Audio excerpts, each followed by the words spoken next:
Good morning, everyone. How are you? Happy Monday. Happy Monday. Want to share something. Hopefully, it's real quick, but if it's not real quick, we'll just do a part two. I was sitting here, I'm getting ready to work out, and I just kept being hesitant about working out. So I sat down here on the treadmill. Okay. So I sat here on the treadmill and just praying and just thinking and praying, and I got a phone call. And so the phone call is someone asking me to talk to someone that they know that has a challenge with the C word. I'm just gonna say the C word because nobody likes to say that word anymore. But a challenge with the C word. They've been recently diagnosed, and she feels like their story is kind of like my story. So I wanted to right now, what God is doing with me is challenging me to share my story, share my testimony. Not only that, but to share what I know. I feel like the things that I know about the spiritual aspect of the C word, it was life-changing for me. So I know that it'll be life-changing for other people. And it's been 20 years. Next year, 2027 will be 20 years that I don't say the word remission because I don't believe in remission when it comes to believers and who are a child of God. We don't go into remission because remission to me means reversing the mission. And the mission is that we stay healthy, is that we stay whole. So I don't believe in remission. I'm not going to do the mission over. The mission is done. Okay? So I am free. I'm whole. Just like Jesus healed the 10 leopards, but only one came back to say thank you, and Jesus made him whole.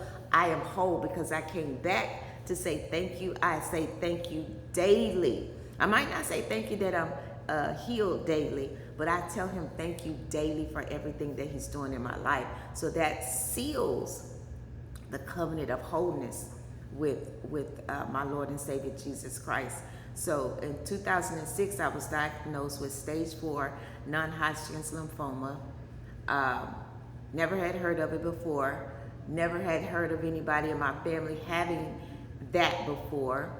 So the strange thing about this is after I was diagnosed, a total of 8 to 10 people over the last 20 years in my family, close immediate family, aunts, uncles, cousins, have been diagnosed with the C word. So that's a whole nother story. So I'm really waiting to share that story. But for me, there's one cousin that I had that we were diagnosed along about the same time. So we were at MD Anderson at the same time. So I shared this because my story was so impactful for me. I thank God that he loved me enough to show me. He loved me enough to hear me, to hear my prayers. He loved me enough to give me the root cause of what was going on with me. So I thank God that he loved me. He loves you too. So God is no respecter of person. He doesn't choose to heal one over the other. But what is a respecter is when you listen and open your ears, close your mouth, close all of your feelings, close everything that you think, close everything that you feel, and you listen. Desperately listen. And I was desperate that day that I came out my closet because I had been diagnosed. I went to an ear, nose, and throat doctor because there was a lump on my neck. And so we knew what it was, but we didn't know the extent. So he told me that I can go to MD Anderson or some other doctors, and I chose MD Anderson. But before I went to MD Anderson, me and God had a little talk, okay? It wasn't a little talk because it was daily. I went into my prayer closet. I used to pray in my closet every day anyway, but for those next 2 weeks before I had my initial appointment with MD Anderson, I went in, okay? God, what is this? What's going on? How, what? Boo. How, what? Ooh. So yeah, I went in and I was angry. I was angry on the way home from the doctor. I was angry. Tears were streaming down because I'm like, God, I've already gone through so much, you know. I had already gone through a lot. That's another story. But I just was feeling sorry for myself. But one day I woke up and I wasn't feeling sorry for myself. I woke up peaceful. And I went into my closet that morning and I just worshiped God. I just worshiped him. I made him bigger than my situation. I couldn't fix it. It looked like he wasn't going to fix it. So I was confident in knowing that he heard me. And so I just worshiped that morning. I don't know how long I was in there, but the moment I stepped out of my closet into my bathroom, getting ready to walk through my bathroom to my bedroom, I heard the voice of God loud and clear. Some people say, was it audible? I don't think it was audible, but it was in my spirit, because God is a spirit and he speaks to us spirit to spirit. That's why you have to shut your flesh down, shut your emotions down, your mind down, your feelings down, so that your spirit can speak to you. Because God probably was speaking to me from the first day, but I couldn't hear because I was whining, crying so much. So I walked out of my bathroom that day and I heard the Lord loud and clear to say, you hate your husband. And I stopped in my track and I sat down on the floor next to my garden tub and I cried like a baby, because I said, God, that's true. I had never said those words to him.